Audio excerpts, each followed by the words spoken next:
Muy buenos días, amada iglesia. Me da mucho gusto poder saludarte y compartir contigo desde este hermoso lugar, fría mañana que hoy el Señor nos da. Y bueno, tenemos un cuadro maravilloso. La creación de Dios es siempre maravillosa y nos hace darle gracias al Señor, darle gracias, reconocerle su grandeza, reconocerle porque Él es bueno, Él es fiel. Y seguramente que lo has experimentado a lo largo de esta semana, en donde has tenido la oportunidad de compartir con tus seres amados en la mesa los alimentos. Ha sido algo extraordinario. Ha sido extraordinario reunirnos con nuestras familias, compartir los alimentos, reconocer que ha sido la bondad de Dios la que ha permitido esto. Para algunos había mucho tiempo que no nos reuníamos, para otros es un poco más frecuente, pero de una o de otra manera, el gozo de la presencia de Dios en nuestros corazones viene a inundarnos en este tiempo. Y yo recordaba, ahora que estábamos en familia, recordaba que no solamente este año ha sido difícil, sino, ¿sabes? Se me vinieron a la mente como unos flashazos mientras estaba en la mesa con mis padres. Y la verdad es que cada familia tiene una historia muy especial. Y esos flashazos venían de sabores y sin sabores, de gozo y de alegría, de sufrimiento y de reto también. Pero de una o de otra manera, siempre, siempre, la bondad y la misericordia de Dios ha estado en medio de nuestra familia, en medio de tu familia, y esto es algo para agradecer y para bendecir al Señor, ¿no es así? Bien, pues esta mañana quiero compartirte el resultado de una curiosidad. Digo de una curiosidad porque al estudiar la Escritura durante esta semana, al estarla meditando, me encontré con un versículo alusivo a esta época que fue profetizado por Isaías. Y quiero invitarte ahí que vayamos a Isaías en el capítulo 9, en el verso 2. ¿Sí? Dice de esta manera, yo te lo voy a leer. Dice: el pueblo que andaba en tinieblas vio gran luz. Los que moraban en tierra de sombra de muerte, luz resplandeció sobre ellos. Ahora, quiero que nos detengamos un poquito de descubrir lo que encierra este versículo que escribe Isaías muchos años antes de que naciera el Señor. Esta profecía de alguna manera nos da un dato muy interesante, y eso fue lo que me llamó mucho la atención, y esa fue mi curiosidad que me atrajo a seguir indagando sobre lo que encerraba este versículo, y hoy quiero compartirte el resultado de esa investigación.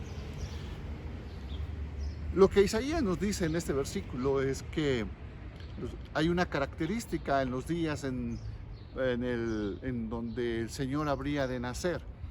Y esos días se caracterizarían, número uno, dice que serían días de obscuridad. Y añade también que serían días en los que habría una sombra de muerte. Eso sería el contexto en donde vendría el nacimiento de nuestro Señor. Dice el pueblo que andaba en tinieblas, andaba en sombra de muerte. Y justo en ese momento sería la aparición de un Salvador, la aparición de una luz que resplandecería hasta nuestros días y que seguirá resplandeciendo hasta la eternidad. Porque dice la palabra del Señor que el Apocalipsis nos dice que ya no ocuparemos este sol, lindo, bello, precioso, que nos calienta, pero ya no lo ocuparemos, porque la luz de nuestro Dios será suficiente. Ya no habrá más otra luz que la de Él. Bueno, entonces, meditando en esto, me hice una pregunta. En los días del Señor, cuando el Señor nació, había cosas relevantes en el pueblo del Señor. Número uno, existía el templo, su majestuosidad y el simbolismo que representa el templo, la santidad que hay en ese lugar, la majestuosidad con la que fue construido y elaborado, y estaba en plena función. El maravilloso templo donde se manifestaba la presencia del Señor. La segunda cosa que había bien muy favorable ahí es que estaba el sacerdocio. El sacerdocio estaba en plenas funciones. Tenía su desarrollo, sus sacrificios, todo estaba funcionando. La tercera cosa, además del templo y del sacerdocio, era que existían maestros que enseñaban al pueblo la ley. O sea, el pueblo del Señor gozaba de una instrucción vasta de maestros sabios y eruditos y que conocían a perfección la ley del Señor y la enseñaban al pueblo. Ahora, con estas tres cosas en mente me surgió la pregunta, o sea, ¿cómo es posible que en un lugar donde está el templo y la santidad y la grandeza del Señor, la presencia de Dios, en un lugar donde el sacerdocio está cumpliendo su función, en un lugar donde hay personas que están enseñando la ley de Dios, entonces, ¿cómo puede haber obscuridad? ¿Cómo puede haber en ese tiempo esas sombras de muerte? Y bueno, esa fue mi pregunta para compartir y la curiosidad que me llevó a decir, ¿cómo es posible que haya esas cosas? Y bueno, lo que a continuación quiero compartirte es ir desglosando cómo fue lo que traté de investigar y que quiero compartirte. Bueno, tenemos que partir de un contexto histórico, en el sentido de que tú sabes que en el momento en que el Señor nace, bueno, esa región está ocupada por los romanos. Los romanos invadieron y están dominando esa región. Pero antes de los romanos hubo otra cultura también poderosa, otra cultura también que impactó el mundo conocido y fueron los griegos, la cultura griega. Básicamente los griegos y los romanos son los fundamentos de lo que básicamente hoy es la civilización occidental.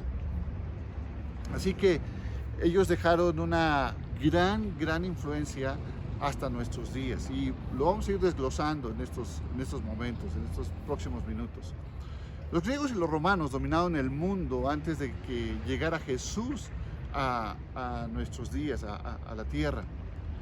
Y ambos dejaron una sombra de muerte. Ahora, déjame decirte algo, no quiero ofender para los que piensan que estas dos culturas fueron impresionantes y desarrollaron grandes cosas que le aportaron a la humanidad. Y es cierto, la cultura de los griegos, por ejemplo, es reconocida por sus sabios, por sus filósofos más bien, es reconocida por sus eruditos en matemáticas, es reconocida por el arte, es reconocida por los deportes también, es reconocida por su exquisita arquitectura. Y esa exquisita arquitectura de alguna manera también fue pasada a los romanos. También los romanos aprendieron mucho de los griegos. Tú sabes que finalmente cuando florecieron los griegos conquistaron el mundo conocido y después sucumbieron ante los romanos. Pero los romanos de alguna manera absorbieron mucha de su cultura. Los romanos absorbieron mucho de ellos y claro que también aportaron grandes cosas. Los romanos aportaron, por ejemplo, las grandes obras de ingeniería, los acueductos, por ejemplo. Las grandes edificaciones y construcciones que hoy en día permanecen en ruinas, pero permanecen ahí, dan testimonio de la gran capacidad que tenían los romanos en la construcción también. Eran grandes constructores. Y definitivamente una de las cosas que los romanos tenían también fue una organización muy especial, muy disciplinada, muy disciplinada. De hecho, ellos fueron los primeros en el mundo que tuvieron un ejército profesional, muy profesional, con disciplina, con entrenamiento, con toda clase de cosas. Entonces, que gracias a eso, por ser bien organizados, bien disciplinados, no dejaban nada así a la deriva, todo bien disciplinado y organizado, y así con esas virtudes pudieron conquistar el mundo conocido también. Entonces, todo el mundo sabe que todos los que hemos pasado por la educación media hemos podido conocer un poco del derecho romano, y de ahí se fundamentan y se basan muchas de las cosas que hasta el día de hoy aparecen en nuestras constituciones o en nuestros códigos legales. Las etimologías grecolatinas, ¿verdad? Todos que pasamos por la escuela estudiamos eso, las etimologías grecolatinas, porque son fundamentos, son base de la civilización actual. Entonces aportaron grandes cosas y no quiero decir que no. Sin embargo, cuando la Biblia habla de que el pueblo que estaba en tinieblas y en sombra de muerte, vamos a ver cómo es que toda esta influencia grecorromana, y con todos sus avances y con todas sus cosas, en realidad al fin de la línea dejó una sombra de muerte y dejó una oscuridad terrible que muchos de ellos hasta el día de hoy nos alcanza esa influencia.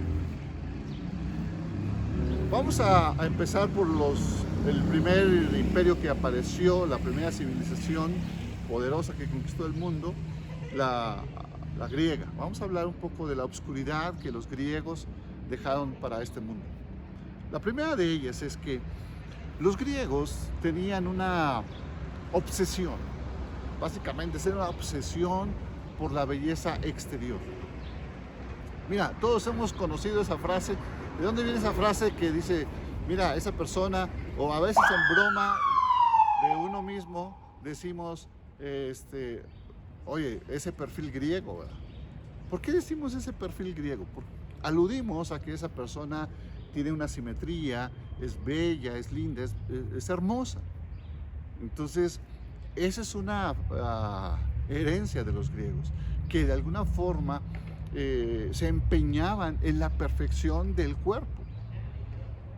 Y tanto fue así la perfección y la obsesión por ese cuerpo, que hacían todo lo posible para mantenerse lo más bellos posible. Incluso si sus hijos y algunos hijos nacían defectuosos, ellos los eliminaban, porque de alguna manera no empataba con su valor. O sea, un cuerpo bello, un cuerpo escultural, un cuerpo simétrico, era lo mejor que les podía pasar.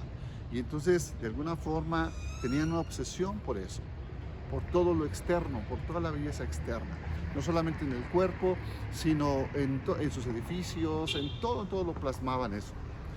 Ahora, esto no se pelea con la Biblia, porque de alguna manera la belleza que de alguna forma la Biblia nos enseña también es real, o sea, está bien. Y de hecho, por ejemplo, vemos el templo de Salomón, una construcción bellísima, extraordinaria. Y la Biblia también nos refiere que por ejemplo, las esposas de los patriarcas, la esposa de Abraham, por ejemplo, la Biblia nos dice que era una mujer muy bella, y había mujeres muy bellas, Esther, había mujeres muy bellas, y hay mujeres muy bellas en la actualidad. Por ejemplo, ahí está Lili, muy bella, muy preciosa. Te amo, amor. Entonces, la Biblia no está peleada con la belleza. La Biblia está peleada con que hagamos de la belleza externa el todo. Y porque también para la Biblia, para el concepto bíblico de la belleza, también surge del interior, surge de una persona bondadosa, surge de una persona amable, surge de una persona dadora, surge de una persona que ama y que teme al Señor. Entonces, pero los griegos ignoraban esa parte interna, espiritual. La segunda cosa es que en esta conquista los griegos conquistaron la tierra de Judea y, y así que llegaron al pueblo para conquistar a los judíos. Ahora, dentro de los judíos había unas personas muy notables, muy ricas y muy poderosas. Esas personas eran de la familia sacerdotal y nosotros los conocemos hoy en día como los saduceos. Los saduceos ya figuraban desde hace mucho tiempo y también en los tiempos de la conquista de los griegos. Y cuando los saduceos, que eran una familia sacerdotal poderosa y de posición, vieron que básicamente estaban sucumbidos, estaban a merced de los griegos. Bueno, estos se adelantaron y hicieron alianza con los griegos. Dijeron, bueno, pues mira, ya nos conquistaste, ya aquí ya perdimos, pero lo que no queremos perder es nuestra posición, lo que no queremos perder es nuestro estatus, lo que no queremos perder es nuestro dinero, lo que no queremos perder es nuestro acomodo aquí. Entonces hicieron una alianza con ellos y de esa manera, de alguna forma, siguieron manteniendo su estatus y su posición, los saduceos. Ahora, estos saduceos que se aliaron tanto con los griegos hicieron algo terrible, algo terrible. Una de las prácticas que los griegos hacían era, habrían unas instalaciones a las que llamaban gimnasios y ahí llevaban actividades deportivas y de diversa índole. El detalle es que en esas actividades, en esos gimnasios, otra vez por su desenfrenada obsesión por la belleza, todo eso lo hacían al desnudo. Los juegos y las actividades del gimnasio eran practicadas al desnudo. Cuando estos saduceos se aliaron con los griegos, empezaron a construir también ellos mismos gimnasios parecidos a ellos. Y aquí surgió un detalle muy curioso, porque entonces también tenían los judíos, esta clase de judíos que se aliaron, tenían que ir al gimnasio desnudos y practicar ciertos deportes desnudos. Pero tenían un problema, porque ellos se habían hecho la circuncisión. Y entonces practicar y estar en los gimnasios desnudos, circuncidados, los hacía ver mal ante los griegos.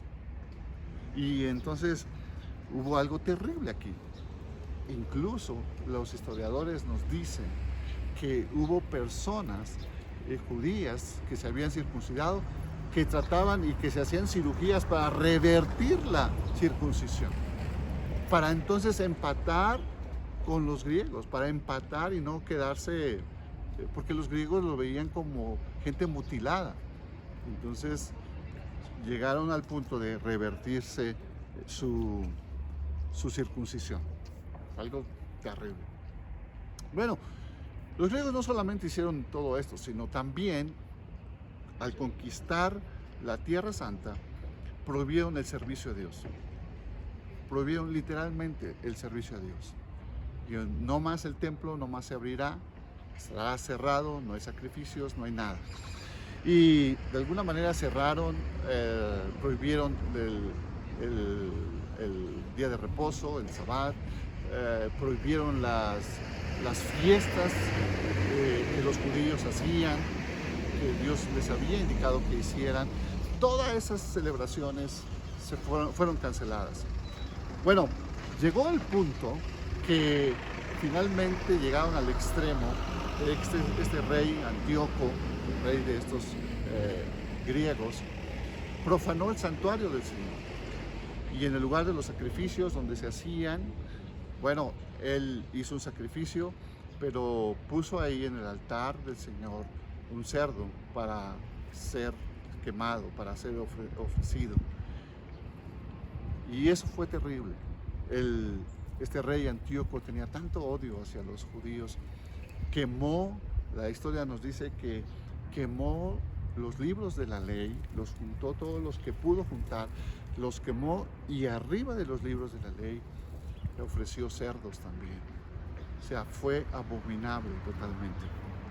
Y finalmente, pues, aquellos saduceos que habían hecho alianza con ellos, entonces, bueno, Antíoco mandó matar al sumo sacerdote que estaba ahí en funciones en ese momento, y él puso a uno simplemente como a un títere. Y dijo, bueno, pues ahora yo quiero que tú hagas esto y aquello y aquello. Entonces Antíoco delegó al sumo sacerdote en ese tiempo. Y ahí entró una corrupción terrible en el pueblo, en el templo, para la orden sacerdotal y para todo el pueblo del Señor. Veamos también ahora la opresión romana. La opresión romana también, después de que el ejército de la cultura griega pereció y fue conquistada por los romanos no fueron unos angelitos. De hecho, los romanos fueron la cultura más brutal que haya existido en la faz de la tierra. Fueron violentos hasta decir basta. Así que esta opresión romana vino a matar a muchos judíos, vino a matar a sus rabinos también, y también hicieron mantuvieron esa corrupción en el templo que ya los griegos habían empezado. Ellos la mantuvieron delegando ahí a un sumo sacerdote en el cual ellos podían hacer y deshacer y mantener esa corrupción que ya estaba establecida. Bueno, vamos a hablar un poco más a detalle de la obscuridad que vino con el Imperio Romano. El Imperio Romano tenía una fascinación, y su fascinación era la fuerza. Era la fuerza. No tanto la cultura como los griegos, no tanto el arte, no tanto las matemáticas, no tanto la filosofía o la ciencia. Los romanos fueron más de fuerza, más de mostrar que ellos eran poderosos y así conquistar. Entonces, una de las cosas que ellos hicieron, había dicho que eran grandes constructores, y que ese espíritu los llevó a construir grandes edificios. Está el Coliseo Romano, por ejemplo, pero en todas las regiones construyeron anfiteatros parecidos a ese. La finalidad de esos anfiteatros era divertirse. ¿Divertirse de qué o cómo? Divertirse, ustedes lo saben, matando personas. Todo el mundo sabe del circo romano, de esos juegos que se celebraban, entre paréntesis, de esos juegos que se celebraban, donde ponían a las personas y eran asesinadas cruelmente. Animales y también niños, mujeres y ancianos. O sea, y entre más grotesca era esa parte que asesinaban y todo, entre más grotesca era eso, pues era más gusto que les daba. Entonces, era algo increíble. No tenían respeto por la vida. La cultura que no tenía respeto por la vida. Era arrebatada a través de la vida a los niños, a las mujeres, a los ancianos, no se diga a los lisiados, a todos los que en un momento dado ellos pensaban que debían de dejar este mundo, pues para pronto los mataban. Mantuvieron esa alianza con los saduceos, y los saduceos felices de seguir manteniendo su estatus, seguir manteniendo su poder económico y su influencia dentro del pueblo de Dios. Así que los romanos controlaban el templo a través de los rabinos y de los sacerdotes que estaban ahí en la orden de los saduceos. Los romanos fueron también algo terrible en cuanto a los impuestos. Explotaron al pueblo de Israel de una manera terrible. Y no solamente los impuestos, sino que de alguna manera ellos básicamente entraban a una casa y si había algo que les gustaba de esa familia judía, se la robaban y punto. O sea, no tenían el más mínimo consideración y se robaban lo que ellos querían. Entonces fueron terribles. Bueno, en esa época también, cuando los romanos estaban presentes, en esa época también surgió algo terrible en el pueblo de Dios. Y la historia nos dice que aproximadamente 22 facciones de judíos que pensaban totalmente diferentes. Por eso ahí los más conocidos fueron los saduceos, los fariseos, los celotes, y había otros muchos más que cada uno tenía en mente pues un concepto. Por ejemplo, los saduceos, ustedes saben, no creían en la inmortalidad del alma y no creían tampoco en la resurrección. Los fariseos sí lo creían. Los saduceos y los saduceos de alguna manera se aliaron con los enemigos, y los celotes, por ejemplo, eran unos nacionalistas bárbaros. O sea, ellos nada que ver ni con los griegos, nada que ver ni con los romanos. De hecho, hay una historia de los celotes muy interesante, porque los celotes, después de que en una rebelión, entonces vinieron los romanos a pagar esa rebelión, y la historia dice que 1000 de estos celotes fueron a una fortaleza que se llama Masada, que seguramente has oído hablar de ella, y ahí se mantuvieron. Tarde que temprano, los romanos llegaron hasta ahí para matarlos. Pero antes de que los romanos llegaran, la historia dice que esos 1000 celotes con sus familias se suicidaron, se mataron unos a otros y dijeron: no vamos a volver a caer en la esclavitud, y nuestras mujeres no van a ser abusadas por los romanos. Y es preferible morir muertos aquí, morir por la libertad, morir libres, que volver a ser esclavos de esos romanos. Y ahí murieron esos celotes. No querían saber nada de los romanos, ni mucho menos de griegos. Bueno, hasta aquí creo que no quiero ser muy exhaustivo con esa sombra y esa oscuridad que estas culturas dejaron en ese tiempo, y les digo en un momento más cómo esto se refleja hasta nuestros días. Pero ahora quiero hablar de la luz de Jesús,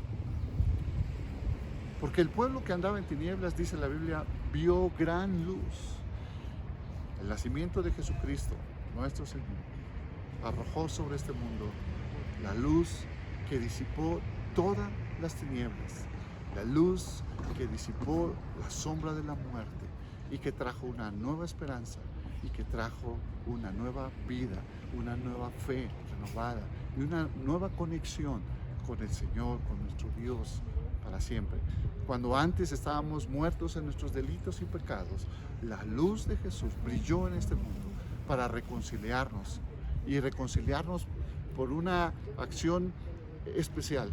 Su muerte y su derramamiento de sangre nos reconcilió con nuestro Padre, para que ahora tú y yo podamos tener paz y perdón de nuestros pecados.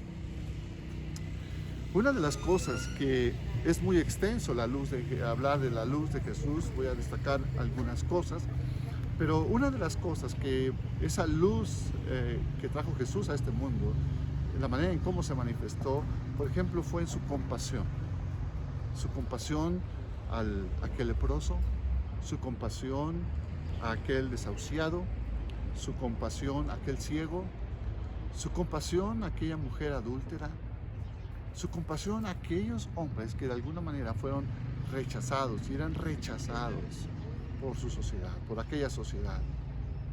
Jesús los miró con compasión.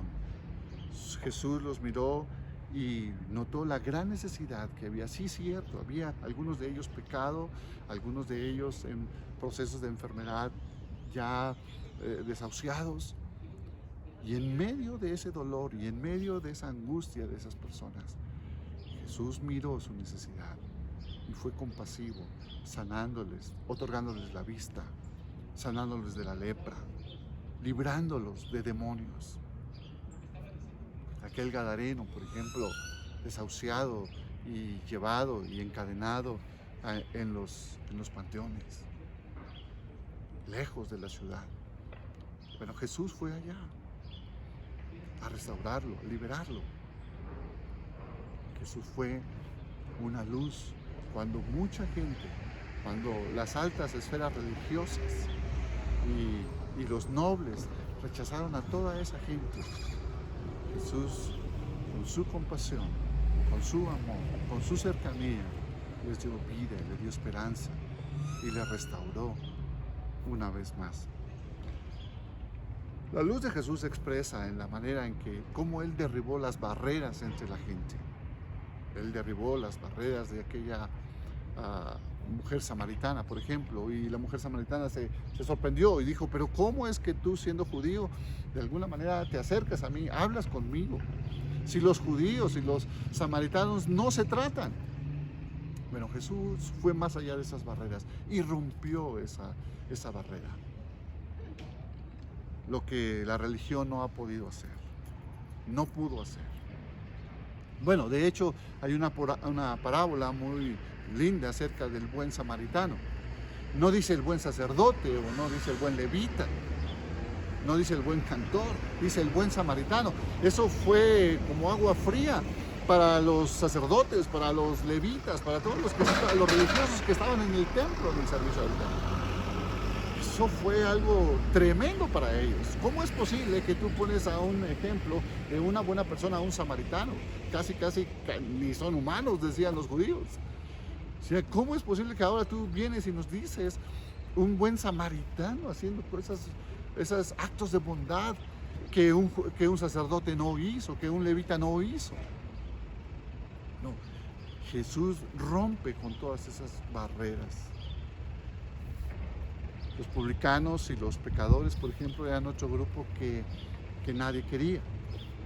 Ningún judío quería estar con ellos. Los publicanos eran unos traidores que recolectaban el impuesto para Roma. Y los pecadores, pues no se diga, alejados de Dios, inmundos. Pero Jesús llegó y fue a ellos. Y rompió una vez más esas barreras sociales que de alguna forma la gente había establecido. La luz de Jesús hizo algo extraordinario en la vida de Zaqueo, por ejemplo. Y a mí me llama mucho la atención esta historia en este contexto, porque Jesús, cuando entra a la casa de Zaqueo, ustedes saben cómo Zaqueo se subió al árbol y le dijo, Jesús, bueno, voy a cenar a tu casa este día. Y cuando Jesús llegó a esa casa, Él no dijo, este es un hijo de Abraham, estoy aquí en la casa de un hijo de Abraham. Él no dijo eso.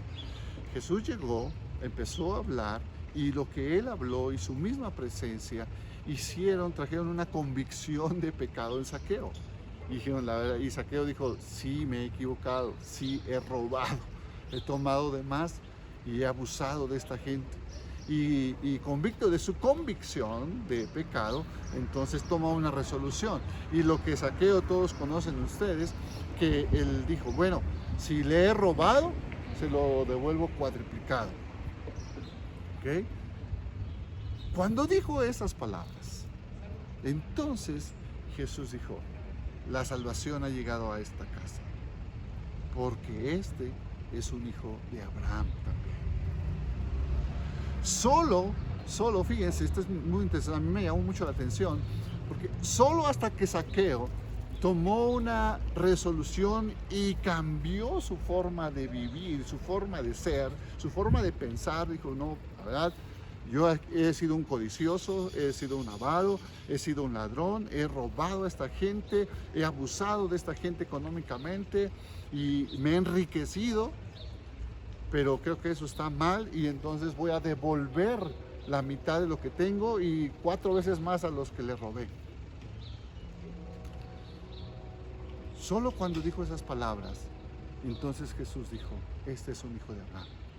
En otras palabras, Zaqueo, en su condición de recaudador de impuestos, en su condición de ser muy avaro y de robar, no estaba siendo un hijo de Abraham, porque los hijos de Abraham no hacen eso.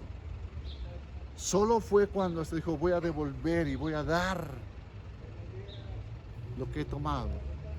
Entonces sí es un hijo de Abraham, porque los hijos de Abraham se caracterizan por ser dadores, por ser generosos, por llevar a cabo actos de bondad. Esos son los hijos de Abraham. Entonces por eso Jesús dijo, ahora sí, este es un hijo de Abraham. Por eso añade después, yo he venido para salvar lo que se había perdido. La generosidad, la bondad, el cuidado, la compasión hacia las personas.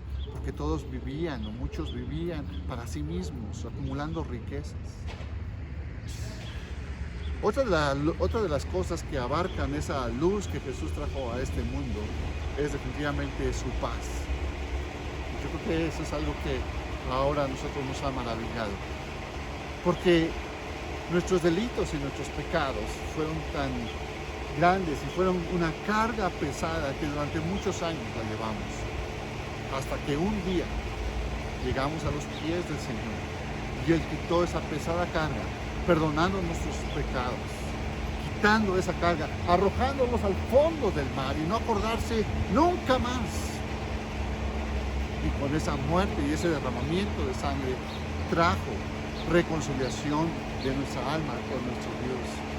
Y esa es una paz que Dios nos ha dado de una manera inmensa, increíble, que ha llenado nuestro corazón. Esa paz nos dio sentido a nuestra vida hasta el día de hoy. Y el día de hoy tú y yo estamos aquí conectados, buscando al Señor, viviendo por esa luz que brilló hace casi 2000 años, disipando nuestras tinieblas, perdonando nuestros pecados y dándonos un sentido a la vida y un propósito para vivir. Quiero ir concluyendo, cerrando esta charla, esta reflexión, y a manera de resumen quiero compartirte que en todo esto que estudié encontré algunos paralelos de aquella civilización griega, de aquella civilización romana, con nuestros días, aquel acontecimiento en Belén con el nacimiento del Señor. Los paralelos que encontré fueron estos. Número 1. Los griegos, como les dije, tenían una obsesión enorme por la belleza, especialmente la belleza, o casi únicamente la belleza externa. Bueno, ¿cuál es el paralelo con la época en que estamos viviendo? Estaba leyendo que México es el país número 1 en Latinoamérica en comprar productos de belleza. Tiene un mercado aproximadamente de 9,000 millones de dólares. Se dice pronto, pero ese mercado está creciendo y crecerá más. Así que, ¿no será esta una influencia griega? Una mentalidad griega que nos ha llevado a pensar que lo externo es sumamente importante, que lo externo es lo más valioso, y estamos de alguna manera gastando miles de millones de dólares solo en México, no se diga en el mundo, solo en México. Somos líderes a nivel de Latinoamérica de gastar en cosméticos, de gastar en toda clase de cosas para vernos de lo mejor. Ahora, otra vez, ¿esto está peleado con la Biblia? No, no está peleado.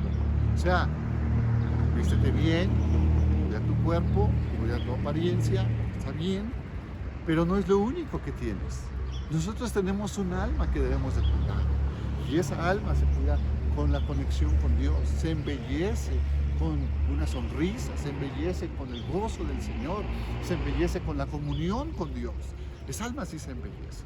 Mira, te voy a decir algo, no sé si a ti te pasó o has escuchado, pero uno a veces dice, mira, ¿cómo esa mujer, o cómo ese hombre, cómo ese chico o esa chica, pues no son muy agraciados físicamente, pero sin embargo se ven muy lindos? Oye, hay algo que nos atrae a esa persona. Mira, este fue mi caso. No soy una persona muy agraciada, y algunos amigos y pastores cuando me hice de novio con Lili me decían, pero ¿cómo es posible? O sea, ella es muy linda, muy preciosa, es una persona muy bella, y que se haya fijado en ti. No me lo creían. Bueno, pero yo tenía mi comunión con Dios, yo tenía el gozo del Señor, y yo tenía esa relación con Dios, y de alguna manera eso me ayudó para que Lili se fijara en mí. Entonces, jóvenes, ojo, si no estás muy agraciado, o aunque estés muy agraciado, el gozo del Señor, la comunión con Dios, nuestra relación con el Señor, hace esa belleza integral en nuestra vida. Entonces, la verdadera belleza que registra la Escritura, el concepto de belleza que registra la Escritura es eso. La armonía que se da, la simetría, la armonía que se da entre lo exterior y lo que está aquí adentro. Para los griegos solo valía lo que estaba afuera. Encontré otro paralelo, además de la belleza con los griegos. Otro paralelo es la violencia que se ha desatado a nivel mundial. A nivel mundial.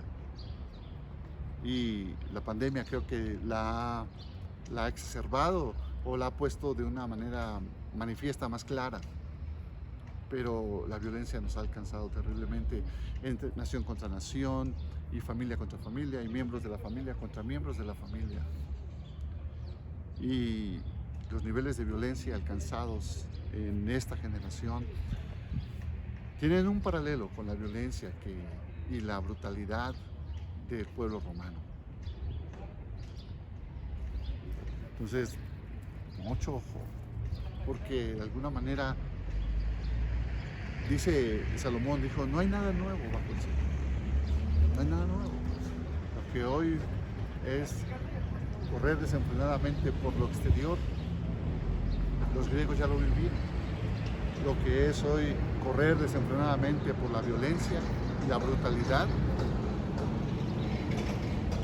los romanos ya lo vivieron. Y no te tengo que decir las noticias terribles que escuchamos sobre la brutalidad que un padre hace con un hijo, o un esposo con una esposa, o un vecino con otro vecino. Es terrible.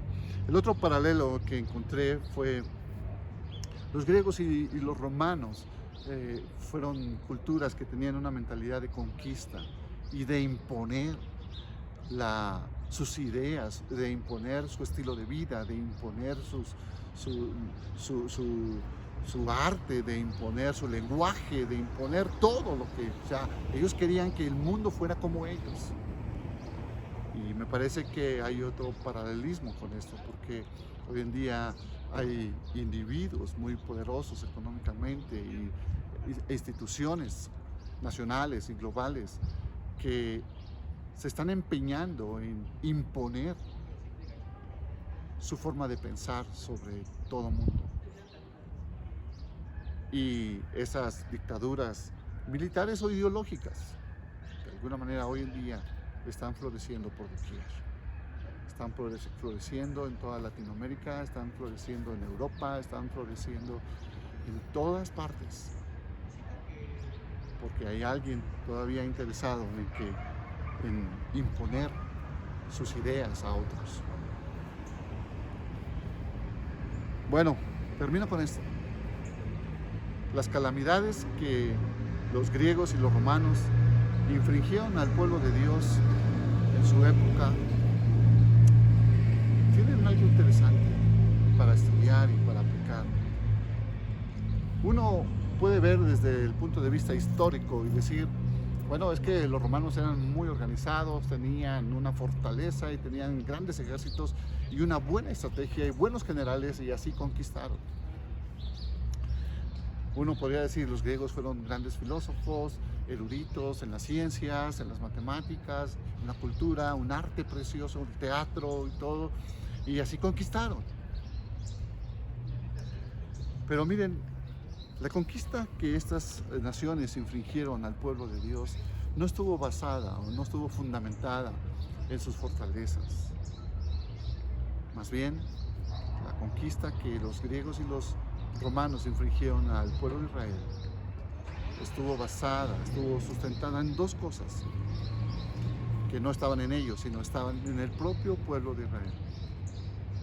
Y los fundamentos de esa tragedia estuvieron en dos cosas. La primera de ellas, los judíos, como pueblo del Señor, llamado a servirle y amarlo, perdió su amor por Dios y no lo sirvió como era debido. No lo amó como dice la Escritura, con toda su alma, con todo su corazón y con todas sus fuerzas. No lo amó. Perdió su amor por Dios. La segunda cosa es que perdió su amor entre unos por otros, su aprecio, su consideración, su ayuda de unos a otros. Por eso es que cuando el Señor Jesús nació, existía tanta división en su pueblo. Divisiones teológicas, divisiones de interpretación de la ley. Cada quien interpretaba la ley, le encontraba algo y se hacía su propio grupo. Y ese es un paralelismo también con la iglesia el día de hoy. La división trae debilidad y la debilidad nos hace presa de nuestros enemigos fácilmente.